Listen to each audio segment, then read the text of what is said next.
In this video, I'm going to tell you about 7 things that you should know before you start searching for your first project car coming up.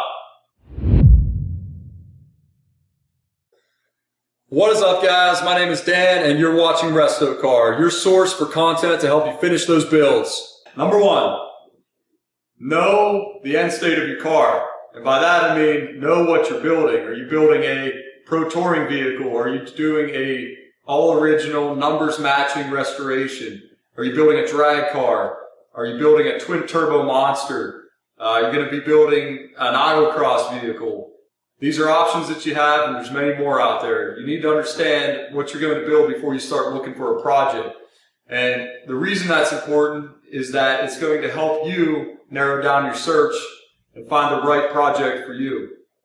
I made this mistake whenever I bought this car. I found this car on eBay, and it was it is an original RS SS car, and it has some rare options. It had a date-coded, not numbers matching, but a date-coded engine and transmission with it. The engine was rebuilt. It was a 350 small block and a Muncie 4-speed.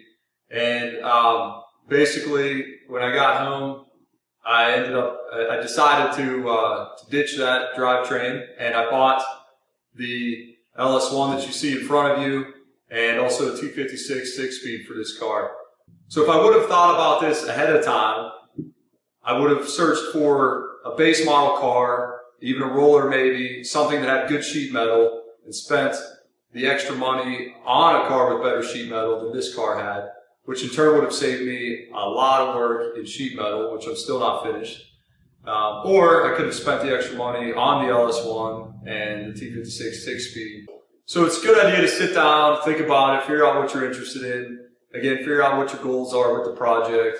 And once you have that figured out, sit down, do some research, figure out what projects are going for, figure out what kind of money you might need to finish the project. For example, if you're doing a Pro Touring build, you're going to have a lot of money tied up in suspension, engine, transmission, all that stuff to make it perform.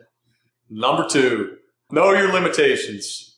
This is super important. I'd say it's probably one of the most important things to understand before you get into this. If this is your first project car, you don't have any experience doing any kind of sheet metal work or engine work or anything like that, you need to understand that and accept it, and then decide sort of how you want to move forward with that information. So if you want to learn how to do all of this stuff, then obviously a project that requires this kind of work might be okay. I recommend that you start off with a project that matches your skill sets and your experience, just because there's a good chance that if you don't, you're going to end up selling your projects within the first couple of years. And here's why. Let's assume for a minute that you don't have quite enough cash to go ahead and buy a project that has a solid body on it. And then let's assume for a second that this is your first project car and you have no prior experience restoring cars, replacing sheet metal, doing engine work, or anything like that. So what you do is you go out, you find a cheaper project car that fits within your budget. It has more rust than what you would like it to have. You get excited, you buy it, you bring it home, and you strip it down, and you realize it's got even more rust than you thought it had. So now you're stuck doing floor pan replacement, trunk pan replacement, quarter panel replacement, engine work, everything that you can imagine. And now let's assume that you have 5 to 8 hours a week to work on this car. It's going to take a long time for you to make progress on that car. And without progress, you start getting discouraged, and the project sits there, and it sits there some more, and eventually you decide to sell it. And that's why you see so many unfinished project cars out there on Craigslist and eBay. People just take on more work than they realize they're comfortable with, and they get overwhelmed, they get discouraged, they're not making progress, so they sell the project.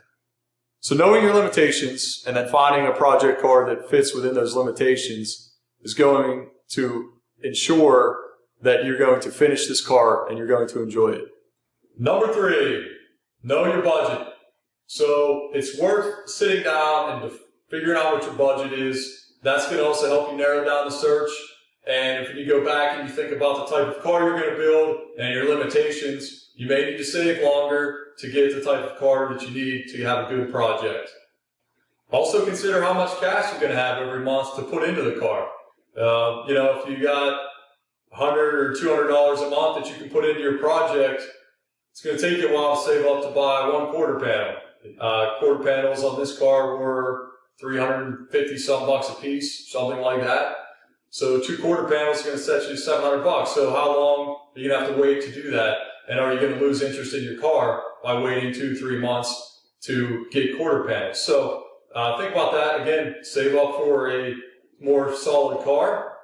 So knowing that, knowing your budget now, how much you have every month to put into your car, go back and think about the type of car you want to build, and think about your limitations. Determine if you need to save up a little longer.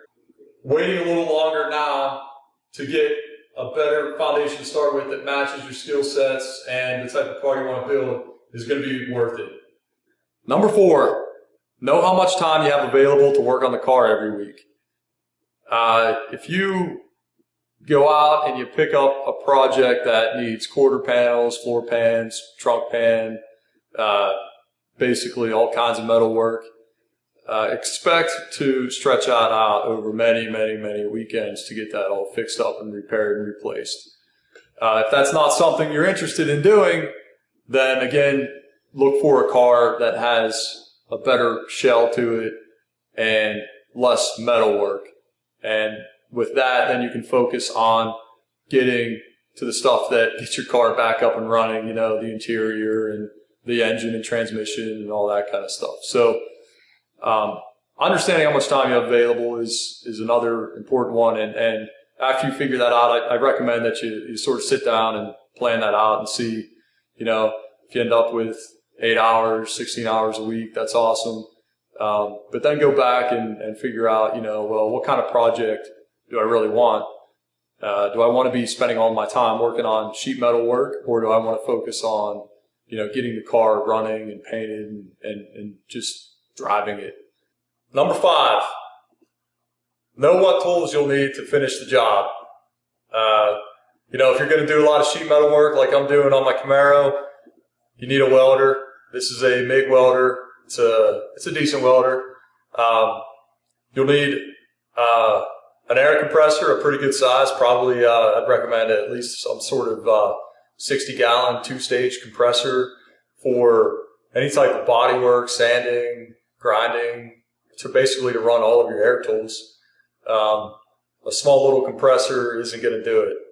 If you plan on doing any sandblasting or anything like that, think bigger.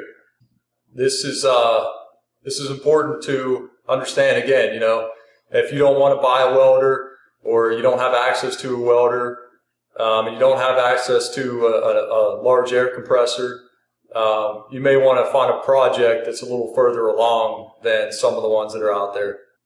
So the other thing to consider with these tools is that they require 220-volt outlets to use them. The 2-stage compressors are probably all going to require at least 220 volts, and the welders, any type of welder that's going to do any kind of thicker metal is going to require 220.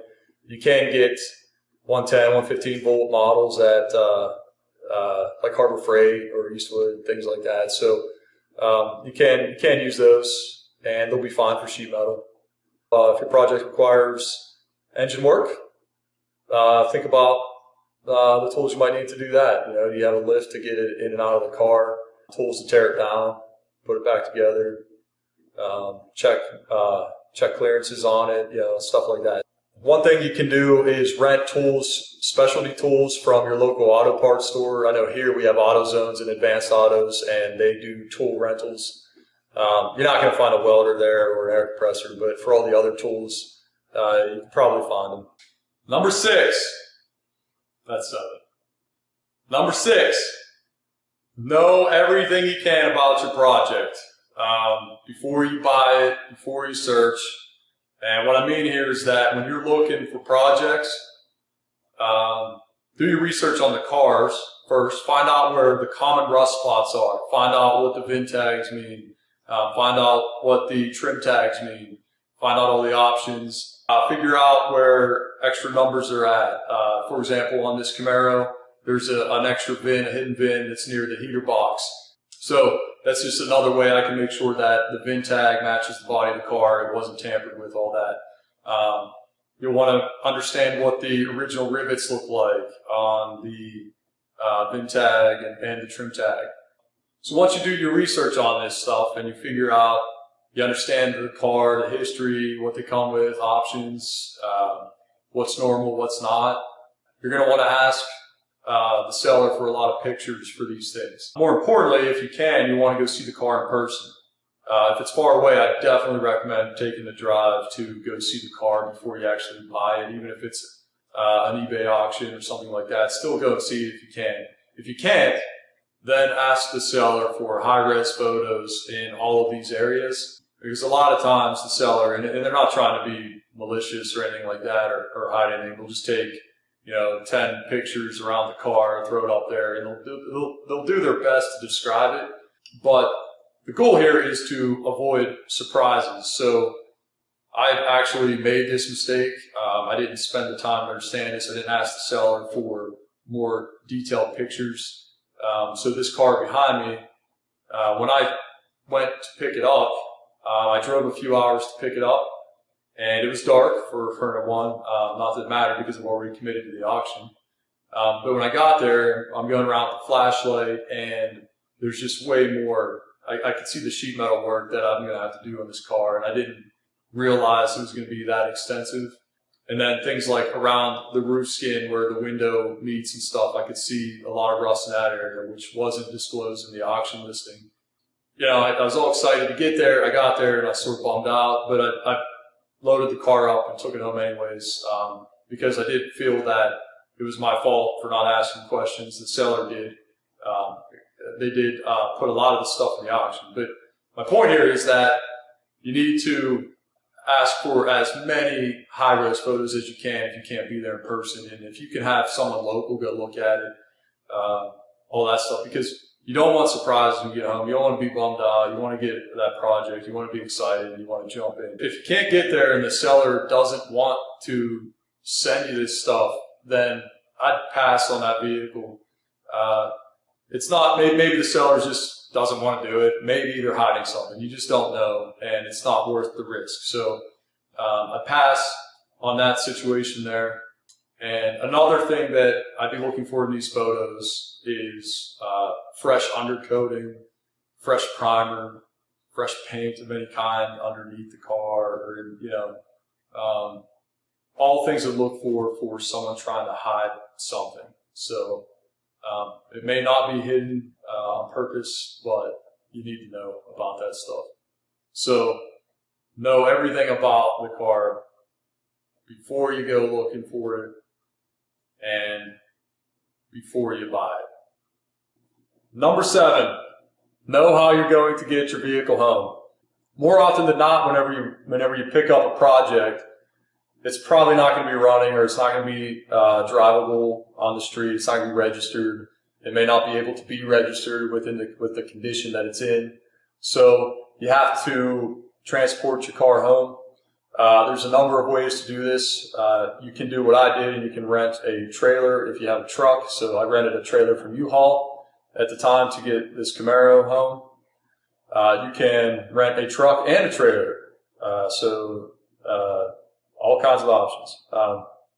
You can find a friend or relative to borrow a truck and a trailer. You can even take them with you on the road trip, have some fun, make a trip out of it. You can have a transport company pick your car up and deliver it to your location. The other thing to consider is, even if the car does run and drive, is it going to get you home? So if you're driving many hours to pick up the car, you want to take the chance on being stranded if something does go wrong with it on the way home. So knowing the car's history and last time it's been driven and everything, I take all that into consideration. Even if the car runs and drives and is inspected and is registered, it may be worth loading it up on a trailer and bringing it home just so you don't get stranded. All right, guys, so there you have it. 7 things you should know before you start searching for your first project car.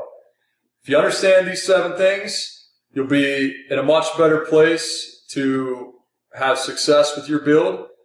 And that's what it's all about. Eventually, we want to be able to drive these things and have a lot of fun in them, take our family in them, just enjoy them. So I encourage you to sort of sit down and think about these things before you start your search. If you like this video, hit that subscribe button, hit that like button, and hit that post notification bell so that you get updates whenever we post new content. Here at Resto Car, we're all about helping you at home finish your projects and providing you with the content to do that. So expect a lot more how-to videos coming out. Expect more videos like this one, and expect tool reviews and product reviews, anything that we can think of that will help you and motivate you to finish your build. See you next time.